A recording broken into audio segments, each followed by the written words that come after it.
हैं, हम जिस दुनिया में रहते हैं, जिस किस्म के माहौल का हमें सामना है, जिस किस्म के चैलेंजेस का, वो मुआशी हों, वो दहशत गर्दी के हों, वो लॉ एंड ऑर्डर के हों, वो फितनाबाजी के हों, वो अनोखे चैलेंजेस हैं। तो सारे इदारों को थोड़ी स्पेस रखनी चाहिए एक दूसरे के लिए, अपने अपने कंपार्टमेंट्स में फिर हम काम करें ना।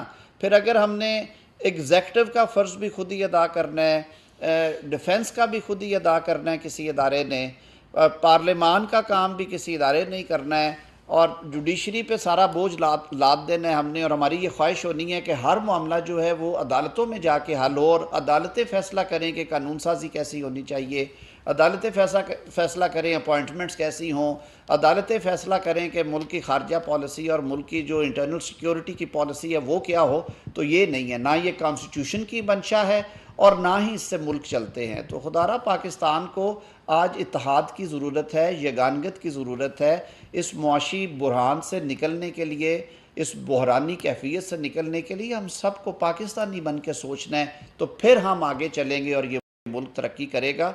अल्लाह ताला हम सबको अपने अपने डोमेन में अपना अपना काम करने की भी ताकत और हिम्मत दे, और इस मुल्क के लिए मुस्बत सोच के साथ आगे बढ़ने की कुव्वत अता फरमाए। देखिए, लॉ मिनिस्टर ने बड़ी तफसील से रोशनी डाली। मैं एक बात वाज़ेह कर दूं, देखिए, अगर अटॉर्नी जनरल जो स्टेट के नुमाइंदे हैं उनकी तरफ से एक पैगाम दिया जाता है कि इन कैमरा ब्रीफिंग की जाए, तो उसको मिसकंस्ट्रू करके, उसको सियाको सबाक से हट के उस पर मबनी ख़त लिख दिया जाता है कि मुझे कहा जा रहा है कि मैं पीछे हट जाऊं, तो ये बिल्कुल हकीकत पर मबनी बात नहीं है। और मैं समझता हूं कि अगर इन कैमरा ब्रीफिंग की रिक्वेस्ट की गई थी तो वो कौमी सलामती की वजह से की गई थी, और मैं ये बिल्कुल वाजे कर दूं, कौमी सलामती पर कोई समझौता नहीं किया जाएगा। तासुर ये भी है कि देखिए, आप खत तो लिख देते हैं, मगर आप शादी ब्याह की तकरीबात में लोगों से मिलते हैं, आप डिप्लोमेट से मिलते हैं, आपका सोशल सर्कल बहुत वाइड होता है। हम बतौर पब्लिक रेप्स अपनी तमाम तर ट्रैवल डॉक्यूमेंट्स हम वो पब्लिक करते हैं, वो उसकी स्क्रूटनी होती है कि किन किन ममालिक का सफ़र किया, कब कब किया। अगर कोई खुदा ना खास्ता डुअल नेशनैलिटी है, या कोई दोहरी शौरियत है, या कोई परमानेंट रेजिडेंस है किसी मुल्क की, वो भी चीज़ डिक्लेयर करनी होती है, सारों के सामने होती है। तो देखिए, इस मामले को इतना आगे लेके मत जाइए। आप इस बात को समझें कि बात जो है वो कौमी सलामती की है, और इस एक मामले को लेकर कौमी सलामती के पूरे निज़ाम पर सवालिया निशान उठाना।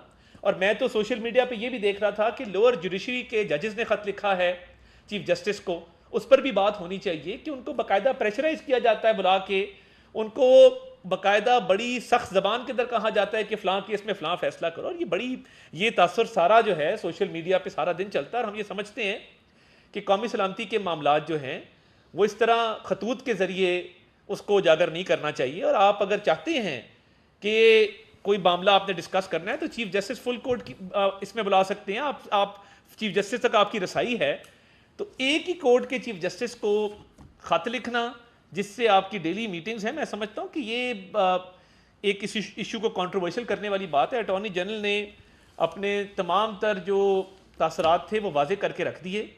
तो हम ये समझते हैं कि कौमी सलामती के इशू पर कोई समझौता नहीं है, और इस इशू को लेकर अगर कौमी सलामती पर सवाल उठाया जाएगा तो ये नामुनासिब होगा। और किसी ने ये पैगाम नहीं दिया कि आप पीछे हट जाएं, सिर्फ इन कैमरा ब्रीफिंग का कहा गया था। और मैं समझता हूँ कि इसको जो